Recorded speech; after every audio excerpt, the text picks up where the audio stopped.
Video games and motorsport were bedfellows from the digital beginnings, with some of the most impactful titles and enduring series being driving or riding games. From pole position to pit stop, Hang On, Outrun, Lotus Esprit, Virtua Racing, this could really take some time. But few are as big or as innovating as Gran Turismo. As we build up to the latest form in GT7 in a couple of weeks' time, well, next week now by the time I finish this video, I wanted to take a turn down memory's country lane to remind ourselves just how ahead of the pack Polyphony were in the mid-90s as they tore up more than just tarmac on the PlayStation 1.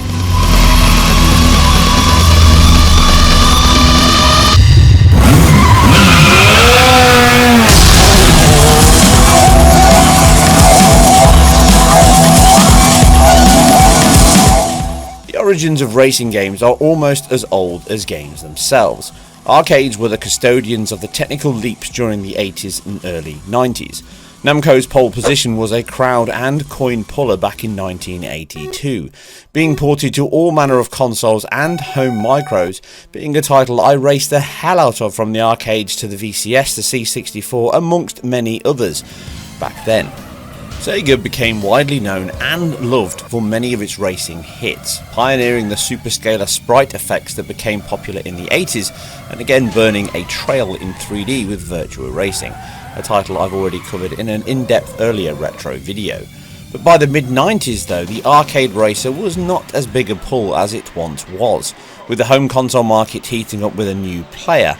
That pick up and play but minimal track, cars and simulation did not translate quite so well to home. Sony picked up on this faster than others, or at least listened to developers who did. Polyphony Digital, originally an internal PlayStation team, Polis Entertainment, which was part of Sony Japan Music Entertainment, seized the opportunity to not only improve on that hallowed arcade racer, moreover to reinvent it as the ultimate driving simulator. The lead was a passionate car fanatic already, a young 25-year-old Japanese developer by the name of Kazunori Yamauchi. With prior experience on 16-bit machines such as the Super Nintendo and the Mega CD, his vision was to create the most realistic racing game ever made. His blocker though was Sony had no interest in this, but a similar genre was all the rage.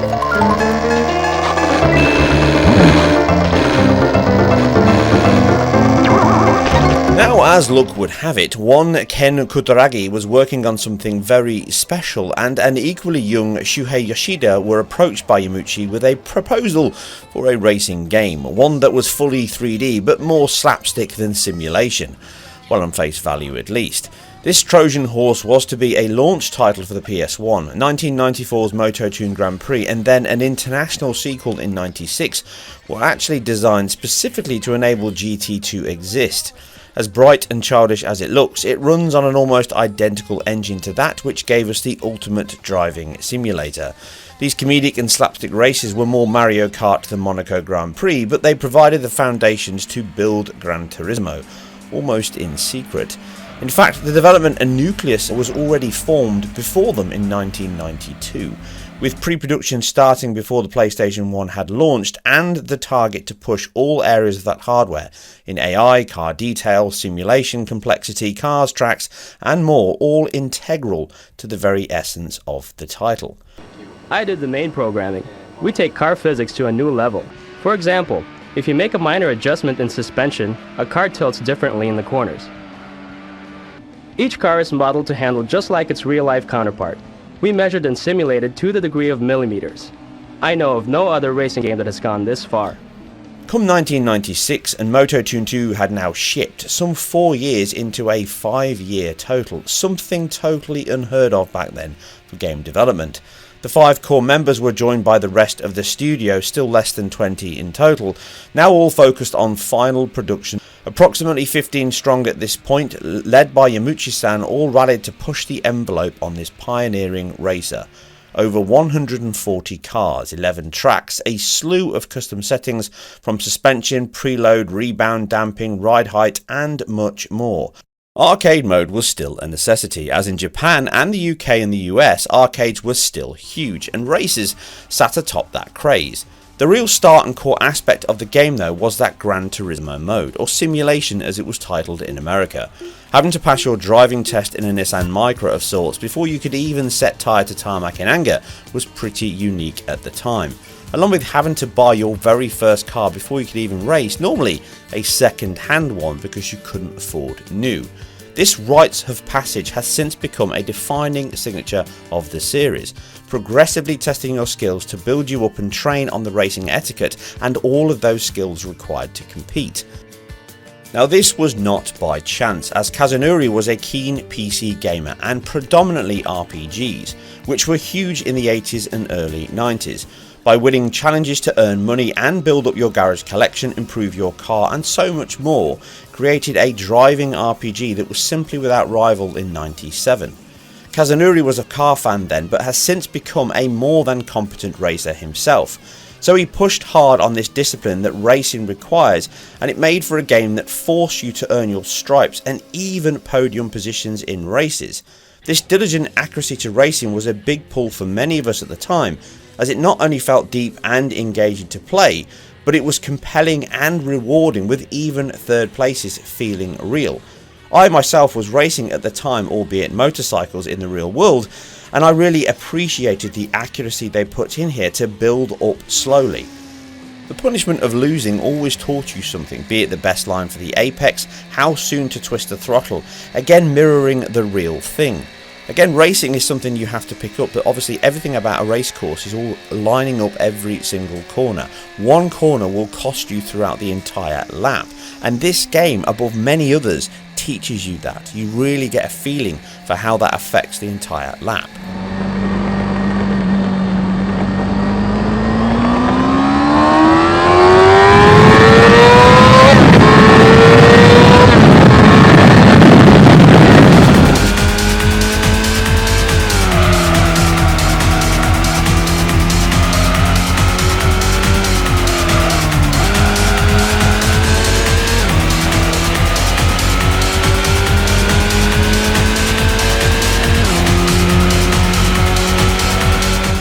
A good few years later before it all merged to my elation with Tourist Trophy, a story for another time. Suffice to say, it was a game of passion for motorsport that was felt and eked from every pixel or sound bite. Now, all of this did not come easy. Technically, the team were hitting walls on the still new PlayStation. With Realism being paramount, they wanted a packed grid of fully modelled cars and CPU drivers. The more they added to the build, the more cracks started to show. 140 cars across a vast range of manufacturers would still be good now, but in 1996-97, this all had to be made without the modern tools and workflows of today. Cars were photographed from multiple angles and then created by hand within CAD design software. I create the car from start to finish. Today I took photographs from all angles to record details like tires, headlights and hazard lights, so I can reproduce these cars exactly. I get the plans, performance data and all the color samples from the manufacturer and apply them to the model. It takes about a week to make a car for the game. If there are problems, it could take a month. My partner and I are responsible for capturing the car sounds. We needed the real sound of different cars and recorded over 40. I was the one who got into the passenger seat with the DAT recorder and the microphones. I've probably done close to 200 laps on the speedway.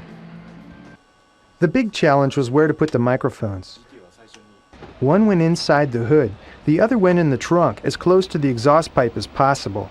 Gathering car suspension data was difficult, but through some shared manufacturer's data and team tests to fill the gaps, they managed to simulate enough to enable realistic changes of chassis roll, under or oversteer, grip, even the camber of the road, gear ratios, braking control and more. The results made for the deep, subtle finesse you can factor into your settings, and clear evidence of applying real-world logic and experience could and did improve your lap times, focusing your efforts on the true adversary of all races: stopwatch.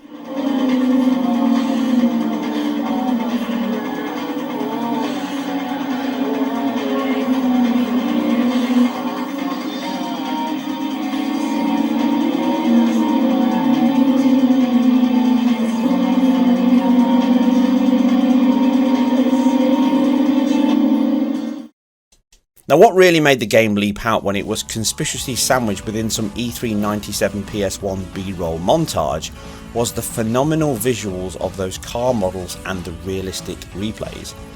Before this game, replays were already great, with impressive action shots that mirrored rally, stock car or other racing TV cameras of the time.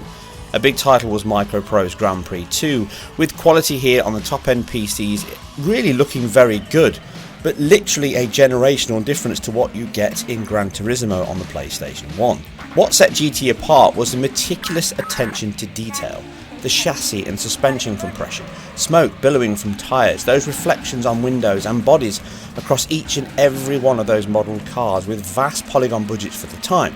Between 150 to 250 polygons per vehicle, all constructed from a combination of tris and quadrilaterals, as the PS1 could do both, and demonstrated quads were still useful at the time in that burgeoning 3D period. Here, using a downloaded 3D model viewer, which is available from the internet I got from the GT forum, you can get the link in the description, along with a track viewer, you get to see the details of the cars and the poly and tri counts at the bottom. And being able to look at the tracks, there was multiple tracks created even for different times of day and LOD levels for that single player and dual player mode, including that hidden high definition 60 FPS mode that you get in the title when you complete all the arcade races at the highest difficulty or become victorious in every single one of the 4 GT Sport Cups. The single most impressive though was a new feature back then, not even available on PC, environment mapping. Now this isn't like what you saw in Daytona Racing a couple of years prior. It's a similar technique in terms of taking a skybox texture and then rolling it over the back windscreen. This is a little bit more involved. My job was adding reflections to the cars that appear to occur in real time, using environmental mapping technology. There are tons of racing games out there, but they have just pictures of cars. I think ours is the first one where you get the feeling that the actual car is there in the game. It was brand new at the time and enabled the cars to reflect an approximate map of the world as it raced by, likely a 256 by 256 screen texture that could be mapped onto the car's surface and shift across its contours via the vertex faces as it sailed by. Now this is an early version of what we still use today in image-based lighting or cube maps. The effect is crude but convincing, and in 1997 it was bloody gobsmacking. Enhancing the realism was the wheels as they spun past. They slowed and then reversed at certain speed and angles. This mimics the real world effect of wheels spinning at a very fast rate, and if you watch them your brain gets confused, and it's called the wagon wheel effect. As everything here, the dedication to minutiae within such a limited specification and space is the reason it had such a groundbreaking impact at the time.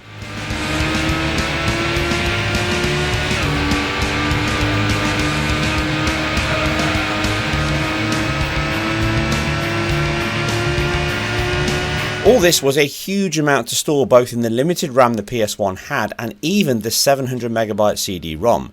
Now this was not only limiting factor they were up against, the MIPS CPU of the PS1 was very powerful and efficient for the time, being derived from the silicon graphics stations of the time. It offered a 5 instruction deep pipeline helping drive its impressive throughput for such cheap hardware, but it was still being stressed a great deal here. With the GTE helping out with matrix transforms and driving some of the costly render work, the CPU was still setting up the scene, skinning the models, lighting and calculating all in real-time car physics, and not only for the player, but a reduced set for other cars as well, and most importantly, the AI of those cars around the track, reacting to you and each other. The aim was to have 20 cars on track, but in the end they had to cut this back to just 6, including your own.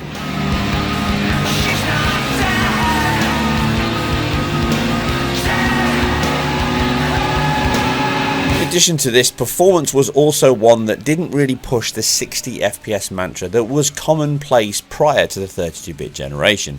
Instead, the target here was 30 FPS for the US and Japanese market and 25 FPS for us here PAL players in Europe. That means you get a very close and locked 25 or 30 FPS depending on what region you're in most of the time, but it also was a console that pushed the frame buffer technique rather than drawing at that line, rasterized line, Therefore, you could have tearing in the title, and it does crop up from time to time, and adaptive VSync is used to allow it to tear when it's heavily overdrawn in terms of alpha cars, geometry, polygons. But generally, in replays and action, it's a pretty smooth 25 FPS. Again, like that high-res mode, you do get a 60 or 50 FPS output, but again, that really is just a time trial, not races. Overall, performance is exceptional for the quality they were pushing, still pretty early in the PlayStation 1's lifespan. Ultimately, these sacrifices didn't really impact the title, and certainly the impression it made on all of us at the time. Yamauchi-san and the small team really reinvented the wheel with Gran Turismo, a clear passion project from all involved. Fueled by the otaku midnight racing culture in Japan during the 80s and 90s, which influenced us here in Europe and even wider. This underground, highly knowledgeable and fervent culture also spread into movies, with such as Jackie Chan's Thunderbolt around the same time being the apex of the impact it made. And no, Tokyo Drift is not in this family. Petrolheads are right to the very end, instilling that joy of buying your first car, learning to drive it and then go racing. Polyphony were ahead of the pack at the time, as were PlayStation, with it sitting proud in the PlayStation 1's catalogue and standing up well to other titles of the time. It was pushing so many aspects that others were still catching up.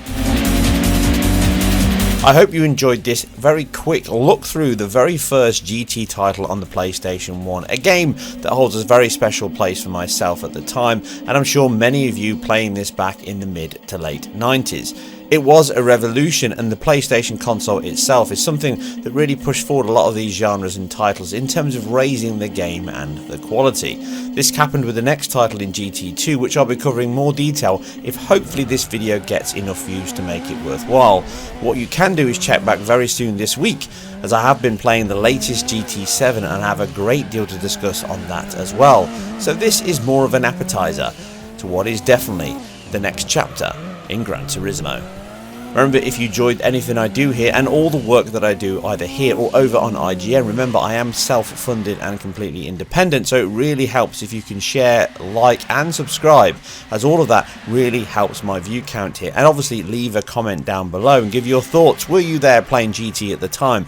Did this game really grab you by the throat and suck hours of your quiet time in the evening after work, or just when the kids went to bed? I know that's where it stands for me. It certainly was a title that when I had the time, I sank in more hours than I probably should have done.